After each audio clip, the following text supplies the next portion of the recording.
Ya, ciri-ciri dari pamor pasopati adalah bentuknya seperti under-under di sini, tapi letaknya itu di atas peksi di tengah-tengah gonjo. Seperti mata kayu. Nah, ini bolak-balik ada. Ya, pamor pasopati tergolong pamor yang banyak dicari orang karena mempunyai tuah atau angsar adalah agar disegani banyak orang atau mempunyai kewibawaan dan juga untuk membungkam niat jahat orang lain kepada kita di luar sana. Tutup pintunya.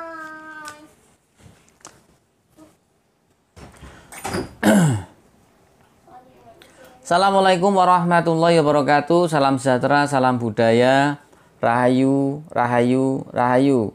Berjumpa lagi dengan saya Mas Oo di channel Pusaka Jawa Official. Alhamdulillah wa syukurillah. Segala puji bagi Allah yang telah memberikan segala nikmatnya. Nikmat yang paling besar bagi kita adalah nikmat iman dan Islam. Di antara nikmat-nikmat yang lain yang tidak bisa kita sebutkan secara dohir maupun batin. Salam semoga selalu tercurah kepada junjungan Nabi besar kita Nabi Muhammad SAW serta keluarganya, sahabatnya serta pengikutnya ila yaumil akhir. Allahumma ja'alna minhum. Semoga kita semua di golongan umat Rasulullah SAW dan mendapatkan syafaat dari beliau kelak di akhirat nanti. Semoga Allah Subhanahu wa taala menjaga iman Islam kita sampai ajal menjemput kita, sampai nafas terakhir kita. Sahabat Pusaka Jawa dimanapun Anda berada, semoga sahabat Pusaka Jawa dalam lindungan Allah Subhanahu wa taala dalam keadaan yang terbaik, dijauhkan dari segala macam mara bahaya baik dohir maupun batin, dijauhkan dari segala macam musibah baik musibah banjir, angin topan, longsor, gempa bumi, gunung meletus, musibah penyakit, musibah ekonomi maupun musibah-musibah yang lain seperti musibah rumah tangga tergolong musibah. Sahabat Pusaka Jawa yang sedang sakit, semoga Allah segera angkat penyakitnya dan diberikan kesehatan karena Allah akan memberikan satu ganjaran pahala yang banyak jika orang yang diberikan cobaan sakit itu sabar menjalannya. Sahabat Pusaka Jawa yang sedang terpuruk ekonominya, semoga Allah segera bukakan keran rizkinya lebar-lebar dan mendapatkan rezeki yang berkah berlimpah sampai ke anak cucu, duitnya tura-tura, bandane mambrah-mambrah, ora sampai ke abah. Sahabat Pusaka Jawa dimanapun Anda berada, tidak cuma sahabat Pusaka Jawa, teman-teman handai tolan sahabat Pusaka Jawa pun saya doakan hal yang sedemikian rupa. Diawali dengan bismillah, diakhiri dengan alhamdulillah. Hari ini, pagi ini, pada hari Minggu, Allah berikan satu kesemangatan untuk saya untuk membabar satu bilah pusaka berdapur keris luk 5. Luk 5, siji loro telu papat 5. Ya. Dan keris ini adalah kalau kita babar melambangkan bagaimana kita hidup di dunia ini yang syarat dengan makna keris ini. Nah, sahabat Pusaka Jawa, tidak perlu panjang dan lebar, saya ambil bilah kerisnya. Dalam warongko ini ada keris berdapur, keris dolog luk 5 ya. Dolog sendiri banyak yang mengatakan, ada yang mengartikan secara harfiah adalah duduk terpaku. Ada yang mengatakan dolog adalah jati muda. Nanti kita bahas ke depan. Nah, sahabat Pusaka Jawa, kalau kita lihat dari warongkonya, ini warongkonya adalah warongko Gayaman Surakarta Wondo Baku atau bener. Kemudian lihat motif di sini yang pelet ke bawah begini, ini adalah pelet tergolong pelet selempang sampir. Jadi ini adalah kayu katimoho pelet motif selempang sampir. Kita lihat pendoknya yang belahan begini. Ini kan terbelah, ini kayu ya, ini gandar, ini kayu. Nah, ini jenisnya adalah pendok blewah, tapi ini lamen atau lawasan. Bahannya ini adalah kuningan, kurang lebih 0,5 cm karena tebal sekali. Orang-orang dulu ketika bikin pendok rata-rata tebal. Kalau sekarang kan pendoknya tipis-tipis, sahabat Pusaka Jawa. Jadi orang tua dulu, leluhur kita dulu ketika membuat satu produk itu dipikir jangka panjang supaya awet. Kita lihat ya, lemari, kursi orang-orang dulu itu gede-gede. Dan bahan bakunya pun biasanya mereka memilih bahan baku kayu jati yang awet. Sama di warongko pun sama. Kemudian kita bahas tentang mendaknya. Mendaknya ini adalah kendit silang merah. Untuk handle-nya ini adalah jejeran nunggak semi Surakarta Wondo Canteng. Kita ambil bilah pusakanya. Bismillahirrahmanirrahim. Sahabat Pusaka Jawa dimanapun Anda berada, saya akan menjelaskan ciri-ciri dapur keris dolog. Saya dekatkan atau saya kedepankan ke depan kamera. Ciri-ciri dari dapur keris dolog adalah bilahnya luk 5. Kita hitung bilahnya. I ol san se u 5. Setunggal kali 3 sekawan gangsal 5 ya. Nah, kemudian memakai gandik yang lugas, memakai tikel alis, sogokan ada 2, ini sogokan 2, memakai serawean. Nah, sahabat pusaka Jawa dimanapun Anda berada, kalau kita lihat dari pucukan bilahnya, ini pucukan bila ini adalah ada yang bilang panetes, ya panetes atau pucukan bilah. Ini jenisnya adalah ambututumo.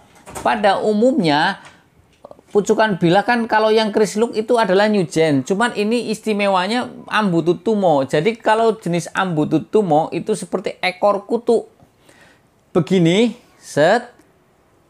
Ada lagi kayak gini, kayak stupa. Jadi begini, set. Kalau nyujen kan langsung begini, sit, gitu kalau nyujen. Nah, sahabat pusaka Jawa dimanapun Anda berada, mumpung kita bahas tentang panetes atau pucukan bilah, saya akan ukur panjang bilahnya. Panjang bilah dari keris ini adalah 32,5 cm, ya. Panjangnya 32,5 cm, artinya masih dalam tahap keris normal. Kemudian kita bahas tentang gonjonya. Gonjonya ini adalah gonjo sebit rontal. Ya, gonjo kita ketahui banyak, ada gonjo wilut, sebit rontal, kemudian ada gonjo kelap lintah, ada gonjo wuwung, ya, ada gonjo sepang. Kita ukur panjang gonjonya. Panjang gonjo keris ini adalah 7,5 cm, cukup ideal untuk panjang dengan panjang ini. 7,5 cm. Keris ini berkesan wingit, ditangting enteng.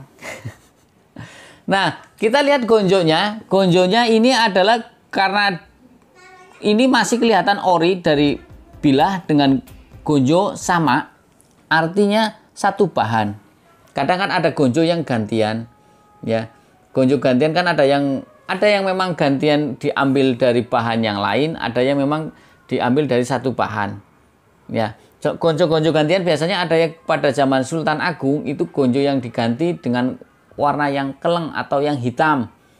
Karena dulu orang-orang tua dulu yang sudah senior, keris belum dibuka saja ketika melihat gonjonya sudah ketahuan ini tuah atau angsarnya buat apa keris itu. Makanya dulu juga banyak orang untuk menyarukan agar orang tidak tahu fungsi dari tuah keris itu, maka diganti gonjonya gonjo keleng. Dan juga pada zaman Sultan Agung juga diganti gonjo keleng itu buat satu ciri agar yang mempunyai keris gonjo keleng adalah tergolong pengikut dari Sultan Agung, karena dulu banyak pengkhianat. Ya, sahabat pusaka Jawa bahasanya kalau jarine dalang almarhum dalang antus londo ireng seperti itu. Makanya untuk pengikut-pengikut setia Pak Sultan Agung kerisnya diganti gonjo keleng pada masa itu. Nah, karena ini adalah gonjonya penuh dengan pamor melumah, maka ini juga digolongkan gonjo sekar. Ya, sahabat pusaka Jawa dinamakan gonjo sekar. Kalau dari segi bentuknya ini adalah sebit rontal. Sahabat pusaka Jawa, kita bahas tentang pejetan atau blumbangannya. Pejetan atau blumbangannya ini adalah tergolong bata rubuh karena pendek di sini. Karena pejetan ada dua, bata rubuh dan adeg bata. Kalau adeg bata itu berdiri agak tinggi seperti bata yang berdiri. Tak ambil remote AC-nya buat contoh. Ini begini, digandik itu panjang. Itu adeg bata. Kalau bata rubuh seperti ini, pendek. Ya. Kemudian kalau kita lihat dari sogokan yang dua ini yang dalam, ini tergolong keris yang bagus. Pada umumnya untuk keris-keris yang bagus sogokannya dalam, tidak dangkal. Dan ini sangat bagus karena apa? Walaupun usianya sepuh, tapi ini tidak ada korosi. Biasanya kan sini karena ini berlubang. Ini artinya dulu dimiliki oleh orang yang bisa merawat bilah keris. Sampai sekarang masih terawat, tus ikutnya tangguh utuh sepuh. Kita lihat tentang tikel alisnya. Tikel alisnya ini tergolong gagang godong pohong. Kita ketahui tikel alis ada juga gagang godong pohong, gagang terong, ada nerjang gandik, ada tikel alis landung. Ya, ada 5. Sahabat pusaka Jawa harus hafal Jadi sahabat Pusaka Jawa ketika hafal satu ricikan, nanti sahabat Pusaka Jawa bisa mengestimasi bilah keris. Semakin kita mengenal ricikan, semakin cinta. Semakin kita mengenal ricikan, semakin tahu. Oh, ini garapnya garap apa. Ya, sahabat Pusaka Jawa dimanapun Anda berada, kalau kita bahas tentang pamornya, ini pamornya terlihat dari jauh pun terlihat putih. Bolak-balik terlihat putih. Artinya pamor ini sudah ketahuan. Kalau yang sering nonton channel saya pasti bilang itu pamor Pedaringan Gebak. Betul. Ya, karena pamor Pedaringan Gebak, kalau saya mencirikan, saya sendiri yang mencirikan, jangan ngomong orang lain ya. Seperti semen yang ditumpah acian. Lebih banyak ke putihnya. Di permukaan bilah lebih banyak ke putihnya. Ya, biasanya seperti pamor Woswuta tapi lebih padat. Lebih padat. Kalau Woswuta masih ada renggang-renggangnya. Kalau kulit semangka lebih renggang lagi. Ya, seperti itu. Nah, sahabat Pusaka Jawa dimanapun Anda berada, sebagian pencinta keris beranggapan tuah atau angsar dari pamor Pedaringan Gebak adalah agar supaya didekati rezeki dan rezekinya terkumpul. Karena makna filosofi atau makna simbolik dari Pedaringan Gebak adalah kemapanan secara materi, menjadi orang yang kaya. Karena di sini doa dan harapan sang empu maupun sang pemesan awal keris ini yang disematkan dalam bilah pusaka keris ini dan dilambangkan dengan pamor Pedaringan Gebak adalah agar orang itu didekati rezeki, rezekinya terkumpul, menjadi orang kaya. Juga di Pedaringan Gebak ada satu nilai protek atau doa perlindungan. Di Pedaringan Gebak ini adalah lambang satu kemapanan. Kita ketahui Pedaringan adalah tempat untuk menyimpan beras. Dulu ibu saya, emak saya, kalau menyimpan beras itu di kendi. Saya masih ingat kecil saya dulu ya ngambil di kendi. Kalau dulu kan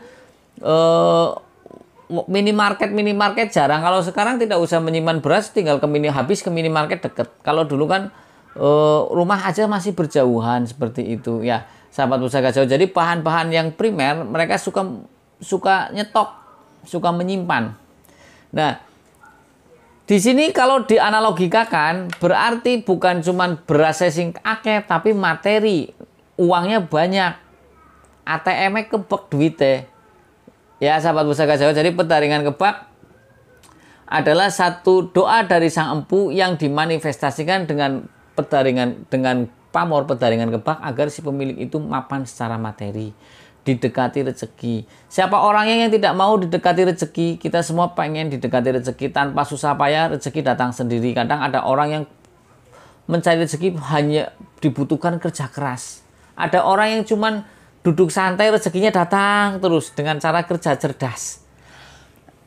Ya, sahabat Pusaka Jawa. Nah, kalau kita lihat dari looknya, sahabat Pusaka Jawa, ini looknya.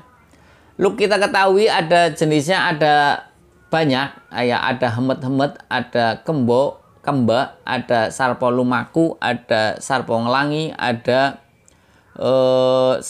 satu lagi sarpo ngerengkol. Nah, kalau kita lihat dari sini jenisnya, ini tergolong look apa Mas O? Ini igunya adalah, ini looknya look kembak, sahabat Pusaka Jawa.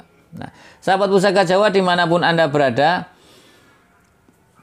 kita lihat tentang makna filosofi look 5. Look 5 mempunyai makna filosofi atau perlambang permohonan kepada Tuhan Yang Maha Esa agar si pemilik look 5 ini lancar dalam berbicara, kemudian ketika dia berbicara mempengaruhi lawan bicaranya. Ya. Jadi look 5 itu permohonan kepada Tuhan. Look 5 maknanya apa? Sang empu melakukan doa kepada Tuhan supaya si pemilik look 5 ini lancar berbicara, kemudian bicaranya mempengaruhi lawan. Dilambangkanlah dengan look 5. Doanya seperti itu, ya Allah, saya mau bikin look 5 ini dengan tujuan supaya pemilik look 5 ini lancar berbicara dan ketika dia berbicara mempengaruhi lawan bicaranya. Kadang kan sekarang kita lihat sendiri, kita ngobrol 5 orang pegang handphone semua. Kita ngobrol orangnya buang muka. Kita ngobrol ini cuman ruang lingkup sedikit loh, apalagi yang ceramah. ya yang depan masyarakat banyak, wah yang bumbuan di ruangan beli. Nah, ini doa dan harapannya adalah supaya ketika dia berbicara, dia bisa mempengaruhi lawan bicaranya, orang bisa mendengarkan apa yang kita dengar. Kemudian agar lancar bicaranya, banyak orang yang tidak lancar berbicara, gugup ketika depan banyak orang ataupun dengan beberapa orang dia merasa grogi. Panglamar anaknya grogi ngomongnya, seperti itu. Ya. Kemudian sahabat Pusaka Jawa, kita kenal bahwasanya Luk 5 dulu adalah hanya dibikin untuk golongan bangsawan atau ningrat saja, seperti para raja, pangeran maupun para bupati yang strata sosialnya di masyarakat tinggi. Jadi kalau sahabat Pusaka Jawa punya keris berdapur Luk 5 kemudian sepuh, kemungkinan besar 80% dulu punyanya para bangsawan atau para ningrat. Atau yang orang bilang Luk 5 melambangkan satu keningratan. Dan Luk 5 juga melambangkan satu kekuasaan, juga kewibawaan agar dicintai oleh banyak orang. Luk 5 juga melambangkan seperti itu. Nah, kalau kita bahas tentang dapur dolog, nah ini dapur dolog. Dapur dolog mempunyai makna filosofi, ada yang bilang secara harfiah adalah duduk terpaku. Artinya duduk terpaku bukan meneng lamun. Duduk terpaku, tafakur, memikirkan apa yang menjadi satu kebenaran. Apa yang dirasa benar maka dirasakanlah benar, apa yang mau didengar maka didengar. Dia bisa tahu kebenaran yang hakiki. Ya, jadi dia ketika tafakur, termenung, duduk seperti duduk pola semedi, ya, sambil berzikir, dia merenungkan kesejatian hidup bagaimana sih, kita hidup itu bagaimana. Ada yang bilang dapur dolog juga artinya dolog artinya jati muda. Jati sendiri kita ketahui adalah sejati. Artinya sama dengan yang tadi, ujung-ujungnya adalah mencari kesejatian diri agar kita tidak gampang diombang-ambingkan orang. Kita punya satu waton sing kuat, satu pendapat, satu prinsip. Hidup itu seperti ini. Ada orang yang mengajak ke kiri maupun ke kanan, tidak, saya lurus-lurus saja. Mudah-mudahan kita di golongan orang-orang seperti itu. Ya, sahabat Pusaka Jawa. Jadi, dapur dolog juga mempunyai doa seperti itu agar orangnya menjadi orang yang tahu sejatinya hidup itu arahnya kemana, kita sebagai apa. Ya, sahabat Pusaka Jawa, sekarang kita bahas tentang selorok besinya. Selorok besinya kalau kita lihat, ini hitam kalau kita lihat dari sini ya, ini sebenarnya hitam kebiruan sahabat Pusaka Jawa. Kalau yang di pinggir sini ini hitam kebiruan. Kalau kita lihat pasikutannya yang dari bawah terus semakin ke atas meruncing, kemudian pamornya, ini kalau kita bicara pamor, ini kan pamor udah wah nih, udah bior. Tapi kalau kita lihat dari pasikutannya, ini pasikutannya yang dari bawah meruncing, kemudian terkesal wingit dan prigel, ya. Ini estimasinya ini adalah Mojopahit akhir sahabat Pusaka Jawa. Nah, Mojopahit akhir. Nah, saya lupa sahabat Pusaka Jawa, ini di bagian gonjo ternyata ini ada pamor yang istimewa di atas peksi di tengah-tengah gonjo. Ini ada pamor, adalah pamor Pasopati. Pamor Pasopati adalah untuk kewibawaan dan juga untuk mencegah atau menangkal niat buruk orang, sahabat Pusaka Jawa. Jadi kalau ada orang yang berbuat jahat, ini tidak jadi membungkam niat jahat orang lain kepada kita, ya. Juga untuk disegani orang banyak atau mempunyai kewibawaan, sahabat Pusaka Jawa. Jadi di sini ada dua pamor. Ini ternyata terselip pamor Pasopati di sini. Semakin kita paham nama-nama pamor, nanti sahabat Pusaka Jawa akan semakin cinta pada bilah pusaka. Ya, ciri-ciri dari pamor Pasopati adalah bentuknya seperti under-under di sini, tapi letaknya itu di atas peksi di tengah-tengah gonjo, seperti mata kayu. Nah, ini bolak-balik ada. Ya, pamor Pasopati tergolong pamor yang banyak dicari orang karena mempunyai tuah atau angsar adalah agar disegani banyak orang atau mempunyai kewibawaan dan juga untuk membungkam niat jahat orang lain kepada kita. Kalau kita rangkum secara keseluruhan, sahabat Pusaka Jawa, makna filosofi dari dapur Luk 5 ini dengan pamor Dwi Warno ini, pamor Pedaringan Kebak dan pamor Pasopati, diharapkan si pemilik keris ini mempunyai satu kekuasaan, kewibawaan, kekayaan, ya, dengan lambang pamor Pedaringan Kebak mempunyai kekayaan, juga dia mempunyai perlindungan dari niat jahat orang lain, ya. Karena di sini ada pamor Pasopati, pamor Pedaringan Kebak, di sini melambangkan kemapanan secara materi. Luk 5 agar kita dicintai oleh orang, ketika kita bicara pun mempengaruhi orang lain, ya. Kemudian kita lancar berbicara. Pamor Pasopati untuk proteknya. Ketika bicara kita mempunyai kewibawaan, orang pun akan segan kepada kita, akan mendengarkan. Nah, tadi sudah saya lihat babar tentang pasikutannya, ini estimasi Mojopahit akhir. Kalau kita bicara Mojopahit akhir, sahabat Pusaka Jawa, itu pamornya sudah mulai royal. Kalau Mojopahit awal kan cepat ceprit atau pelit di pamor, tapi kalau pamor Mojopahit akhir sudah seperti ini, ikutnya keris yang bagus. Ya, sudah bermain dengan pamor yang banyak, ini tergolong keris yang bagus pada era itu.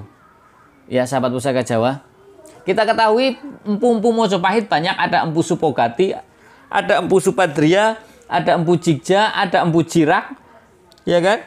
Ada Empu Jebet, ada Ki Gunung Tawang, ada Angga Cuwiri, ada Empu Singkir, banyak sekali sahabat Pusaka Jawa. Nah, sahabat Pusaka Jawa dimanapun Anda berada, ya, keris semakin sepuh biasanya tidak semua biasanya, itu ditangting enteng, enak.